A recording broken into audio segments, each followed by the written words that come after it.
SIDDHARTHA by Hermann Hesse. Translated by Günter Oelsch, Anke Dreyer, Amy Coulter, Stefan Langer and Semyon Tchaitchenets. Chapter 2. With the Samanas. In the evening of this day they caught up with the ascetics, the skinny Samanas, and offered them their companionship and obedience. They were accepted. Siddhartha gave his garments to a poor Brahman in the street. He wore nothing more than the loincloth and the earth-coloured, unsewn cloak. He ate only once a day, and never something cooked. He fasted for 15 days. He fasted for 28 days. The flesh waned from his thighs and cheeks. Feverish dreams flickered from his enlarged eyes. Long nails grew slowly on his parched fingers, and a dry, shaggy beard grew on his chin. His glance turned to ice when he encountered women. His mouth twitched with contempt when he walked through a city of nicely dressed people. He saw merchants trading, princes hunting, mourners wailing for their dead, whores offering themselves, physicians trying to heal the sick, priests determining the most suitable day for seeding, lovers loving, mothers nursing their children, and all of this was not worthy of one look from his eye. It all lied, it all stank. It all stank of lies, it all pretended to be meaningful and joyful and beautiful, and it all was just concealed putrefaction. The world tasted bitter, life was torture. A goal stood before Siddhartha, a single goal: to become empty, empty of thirst, empty of wishing, empty of dreams, empty of joy and sorrow. Dead to himself, not to be a self any more, to find tranquility with an emptied heart, to be open to miracles in unselfish thoughts, that was his goal. Once all of myself was overcome and had died, once every desire and every urge was silent in the heart, then the ultimate part of me had to awake, the innermost of my being, which is no longer myself, the great secret. Silently, Siddhartha exposed himself to burning rays of the sun directly above, glowing with pain, glowing with thirst, and stood there until he neither felt any pain nor thirst any more. Silently he stood there in the rainy season. From his hair the water was dripping over freezing shoulders, over freezing hips and legs, and the penitent stood there until he could not feel the cold in his shoulders and legs any more, until they were silent, until they were quiet. Silently he cowered in the thorny bushes, blood dripped from the burning skin, from festering wounds dripped pus, and Siddhartha stayed rigidly, stayed motionless, until no blood flowed any more and nothing stung any more, until nothing burned any more. Siddhartha sat upright and learned to breathe sparingly, learned to get along with only few breaths, learned to stop breathing. He learned, beginning with the breath, to calm the beat of his heart, learned to reduce the beats of his heart, until they were only a few and almost none. Instructed by the oldest of the Samanas, Siddhartha practiced self-denial, practiced meditation, according to new Samana rules. A heron flew over the bamboo forest, and Siddhartha accepted the heron into his soul, flew over forest and mountains, was a heron, ate fish, felt the pangs of a heron's hunger, spoke the heron's croak, died a heron's death. A dead jackal was lying on the sandy bank, and Siddhartha's soul slipped inside the body, was the dead jackal, lay on the banks, got bloated, stank, decayed, and was dismembered by hyenas, was skinned by vultures, turned into a skeleton, turned to dust, was blown across the fields. And Siddhartha's soul returned, had died, had decayed, was scattered as dust, had tasted the gloomy intoxication of the cycle, awaited in new thirst like a hunter in the gap, where he could escape from the cycle, where the end of the causes, where an eternity without suffering began. He killed his senses, he killed his memory, he slipped out of his self into thousands of other forms, was an animal, was carrion, was stone, was wood, was water, and awoke every time to find his old self again. Sun shone or moon, was his own self again, turned round in the cycle, felt thirst, overcame the thirst, felt new thirst. Siddhartha learned a lot when he was with the Samanas. Many ways leading away from the self he learned to go. He went the way of self-denial by means of pain, through voluntary suffering and overcoming pain, hunger, thirst, tiredness. He went the way of self-denial by means of meditation, through imagining the mind to be void of all conceptions. These and other ways he learned to go. 1,000 times he left his self, for hours and days he remained in the non-self.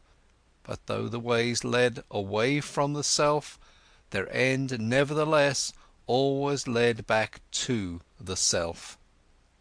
Though Siddhartha fled from the self 1,000 times, stayed in nothingness, stayed in the animal, in the stone, the return was inevitable, inescapable was the hour when he found himself back in the sunshine or in the moonlight, in the shade or in the rain, and was once again his self and Siddhartha, and again felt the agony of the cycle which had been forced upon him.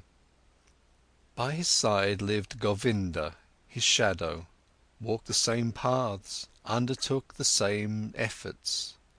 They rarely spoke to one another than the service of the exercises required. Occasionally the two of them went through the villages to beg for food for themselves and their teachers. "How do you think, Govinda," Siddhartha spoke one day while begging this way, "how do you think we progress? Do we reach any goals?" Govinda answered, "We have learned and will continue learning." "You'll be a great Samana, Siddhartha. Quickly you've learned every exercise. Often the old Samanas have admired you. One day you'll be a holy man, O Siddhartha." Quoth Siddhartha, "I can't help but feel that it is not like this, my friend.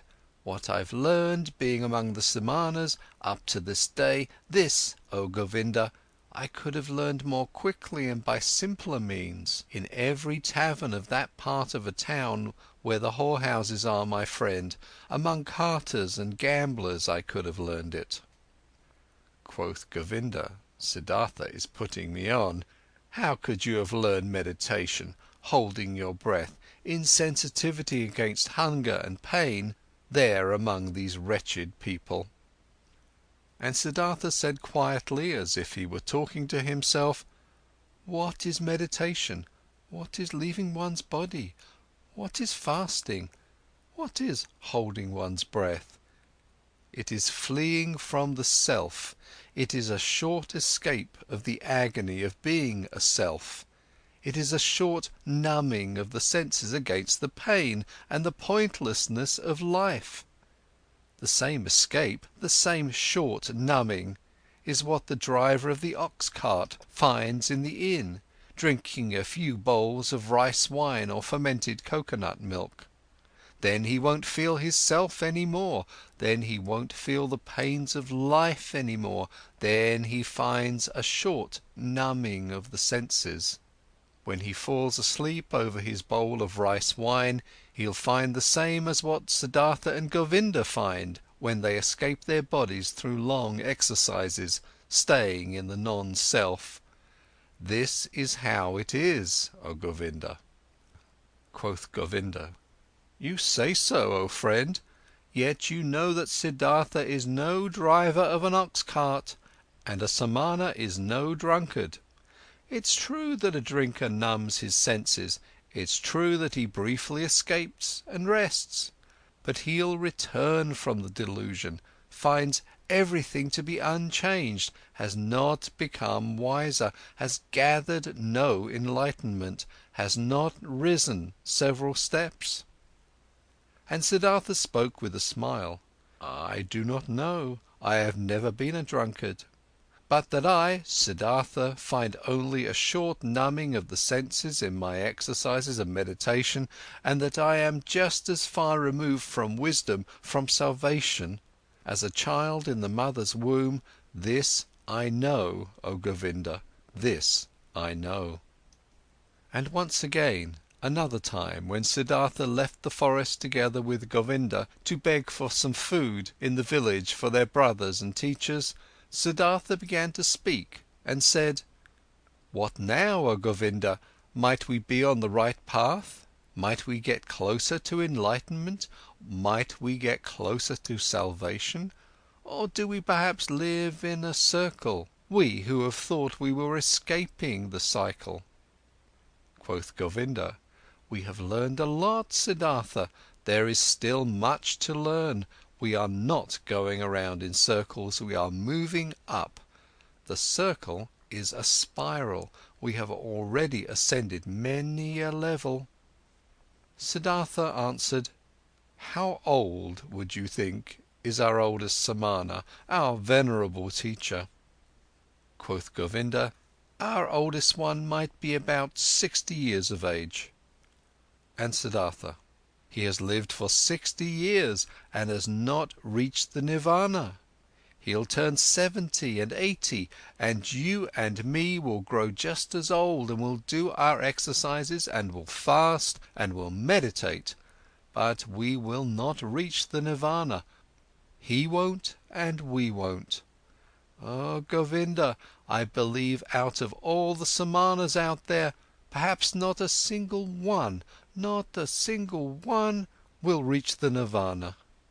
We find comfort, we find numbness, we learn feats to deceive others, but the most important thing, the path of paths, we will not find." "If you only," spoke Govinda, "wouldn't speak such terrible words, Siddhartha! How could it be that among so many learned men, among so many Brahmans, among so many austere and venerable Samanas, among so many who are searching, so many who are eagerly trying, so many holy men, no one will find the path of paths?" But Siddhartha said in a voice which contained just as much sadness as mockery, with a quiet, a slightly sad, a slightly mocking voice: "Soon, Govinda, your friend will leave the path of the Samanas. He has walked along your side for so long.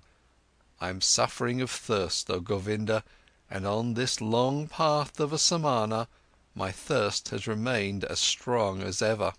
I always thirsted for knowledge, I have always been full of questions, I have asked the Brahmans, year after year I have asked the holy Vedas, year after year I have asked the devoted Samanas, year after year. Perhaps, O Govinda, it has been just as well, had been just as smart and just as profitable if I had asked the hornbill bird or the chimpanzee. It took me a long time, and I am not finished learning this yet, O Govinda, that there is nothing to be learned. There is indeed no such thing, so I believe, as what we refer to as learning. There is, oh my friend, just one knowledge. This is everywhere, this is Atman, this is within me and within you and within every creature. So I'm starting to believe that this knowledge has no worser enemy than the desire to know it, than learning. At this, Govinda stopped on the path, rose his hands and spoke. If you, Siddhartha, only would not bother your friend with this kind of talk. Truly, your words stir up fear in my heart. And just consider, what would become of the sanctity of prayer? What of the venerability of the Brahman's caste? What of the holiness of the Samanas, if it was as you say, if there was no learning? What, O Siddhartha, would become of all of this what is holy, what is precious, what is venerable on earth? And Govinda mumbled a verse to himself, a verse from an Upanishad. He who ponderingly, of a purified spirit, loses himself in the meditation of Atman, unexpressible by words is his blissfulness of his heart. But Siddhartha remained silent. He thought about the words which Govinda had said to him, and thought the words through to their ends. Yes, he thought, standing there with his head low, what would remain of all that which seemed to us to be holy? What remains? What can stand the test? And he shook his head. At one time, when the two young men had lived among the Samanas for about 3 years and had shared their exercises, some news, a rumour, a myth reached them after being retold many times.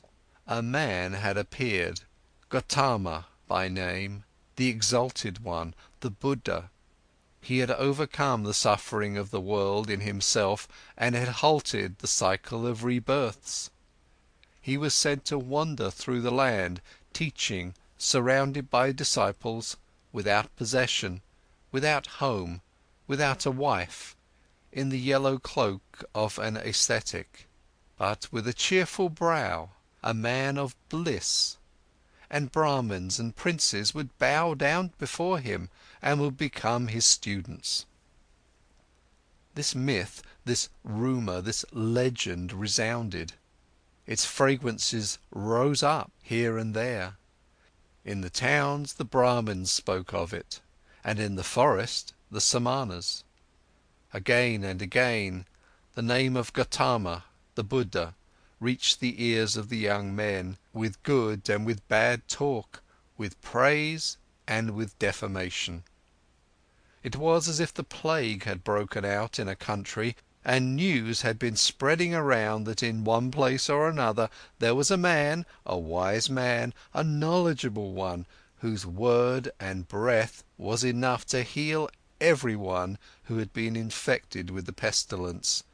And as such news would go through the land, and everyone would talk about it, many would believe, many would doubt, but many would get on their way as soon as possible to seek the wise man, the helper.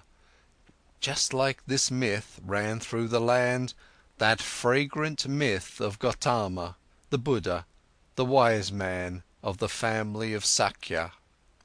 He possessed, so the believers said, the highest enlightenment.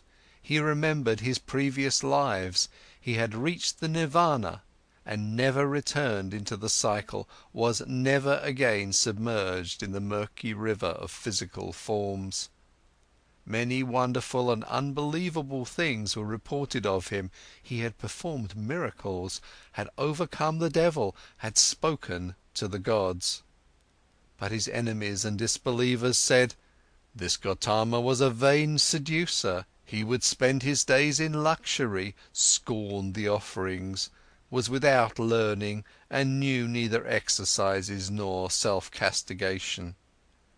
The myth of Buddha sounded sweet.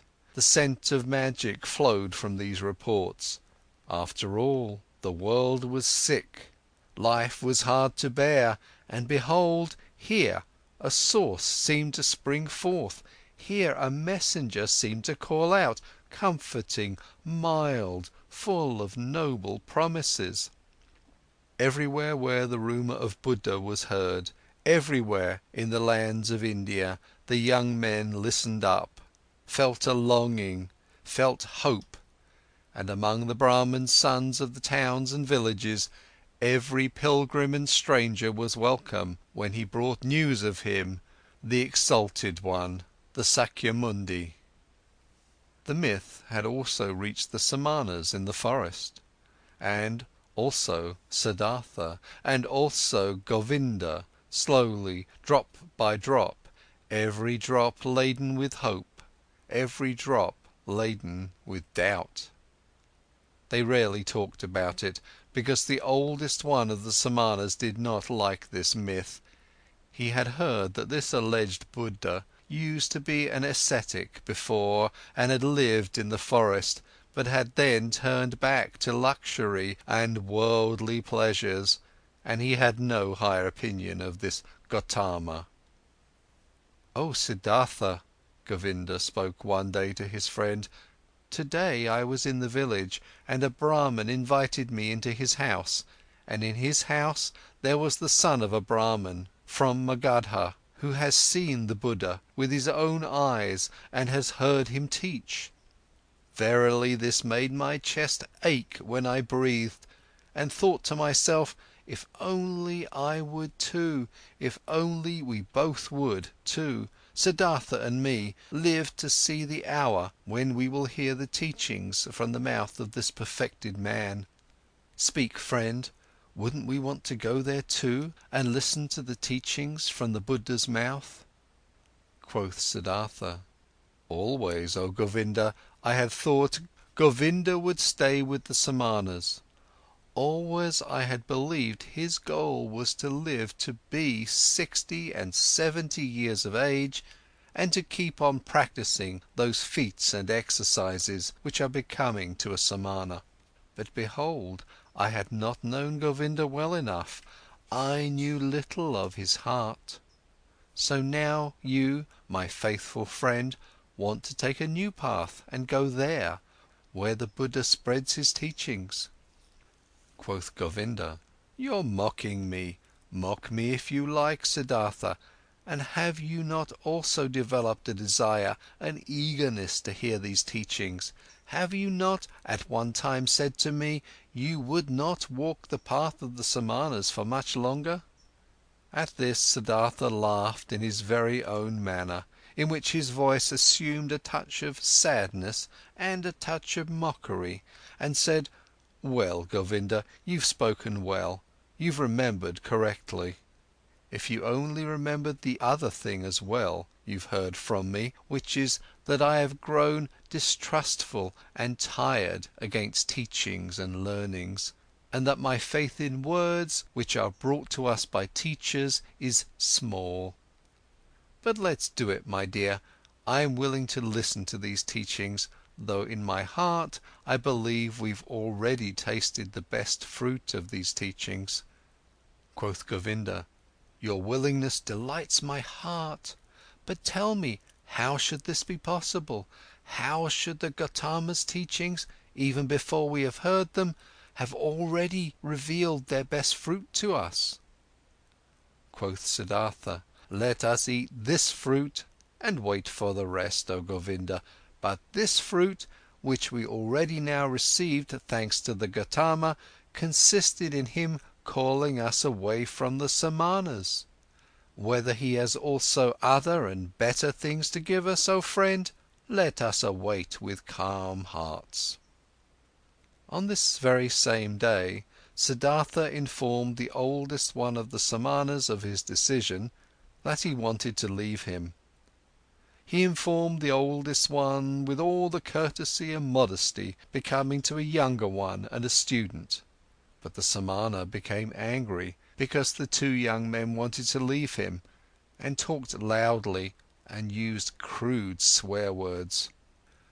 Govinda was startled and became embarrassed, But Siddhartha put his mouth close to Govinda's ear and whispered to him, "Now I want to show the old man that I've learned something from him."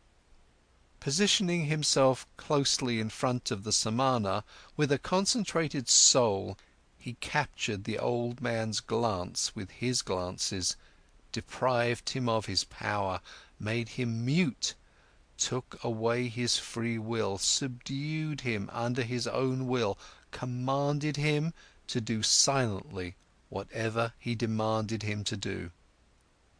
The old man became mute, his eyes became motionless, his will was paralyzed, his arms were hanging down, without power he had fallen victim to Siddhartha's spell. But Siddhartha's thoughts brought the samana under their control, he had to carry out what they commanded.